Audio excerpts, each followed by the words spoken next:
अब हम लोग पढ़ेंगे क्वेश्चन नंबर 8। इनके बारे में जानते हैं क्या दिया हुआ है, इसको हल करेंगे। इससे पहले हम लोग 7 तक कंप्लीट करते हैं। अल्फाबेटिकल चैप्टर में मैथ में खास करके क्लास 8वीं के रीजनिंग में हम लोग क्वेश्चन नंबर 7 तक कंप्लीट करते हैं। अब 8वीं से शुरू करते हैं यहाँ से फिर आज।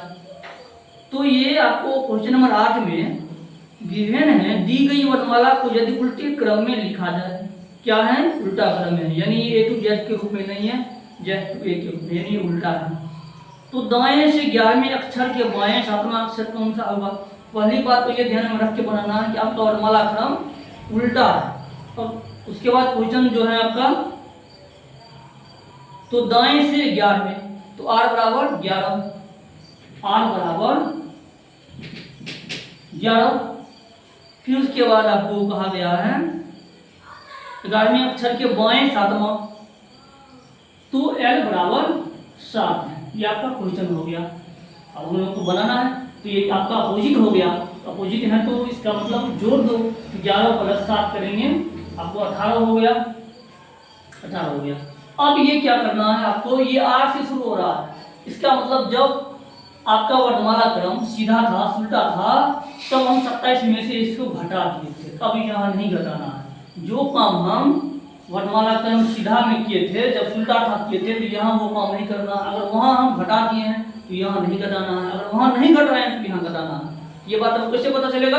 ये पता चलेगा आर से शुरू है या एल से। ये आर से शुरू है, इसका मतलब इसको पहले घटा दिए, अब नहीं घटाने की आवश्यकता है। ये आपका डायरेक्टली आंसर आ गया। तो यानी आपका क्या किए, ये अपोजिट था तो जोड़ दिए, 11 प्लस 7 जोड़े तो 18 आ गया। अब 18 आपका होता है आर, आर आपका आंसर हो गया। अब क्वेश्चन नंबर 9 के बारे में चर्चा करते हैं। दी गई वर्णमाला में, यानी वर्णमाला दिया हुआ ऊपर में, ये ए टू जेड के रूप में है, यानी आपका ये सुल्टा है, सुल्टा है यानी ए टू जेड के रूप में है। दी गई वर्णमाला में बाएं से तीसरे अक्षर के दाएं का 11वां अक्षर कौन सा होगा?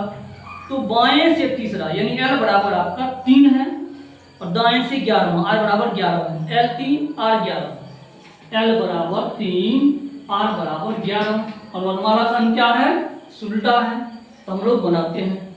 तो यहाँ पे ये दोनों अपोजिट है, अपोजिट है तो जोड़ देना है।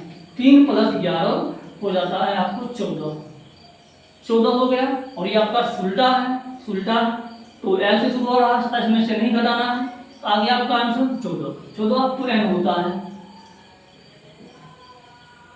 अब हम लोग पढ़ेंगे क्वेश्चन नंबर 10।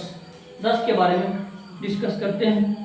दी गई वर्णमाला में, यानी वर्णमाला ए टू जेड के रूप में दिया गया है, सुल्टा है। दी गई वर्णमाला में बाएं से 21 में, यानी एल बराबर 21 हो गया, एल बराबर 21, और दाएं से 10वें अक्षर के ठीक मध्य का अक्षर कौन सा होगा? एल बराबर 21, और दाएं से 10वें अक्षर के ठीक मध्य, एल बराबर 21वें अक्षर, और दाएं से 10वें अक्षर, तो आर बराबर 10। ये हो गया कि ठीक मध्य का अक्षर कौन सा होगा। तो यहाँ पे मुझे मध्य का अक्षर ज्ञात करना है। इसके लिए हम लोग पहले थ्योरिकल समझा देंगे तो बनाएंगे तो अच्छा रहेगा। इसीलिए नेक्स्ट वीडियो में इसके बारे में हम थ्योरी पे ज़्यादा फोकस करेंगे, पहले समझा देंगे, तब हम लोग मिडिल लेटर के बारे में जानेंगे। मिडिल लेटर कैसे याद किया जाता है,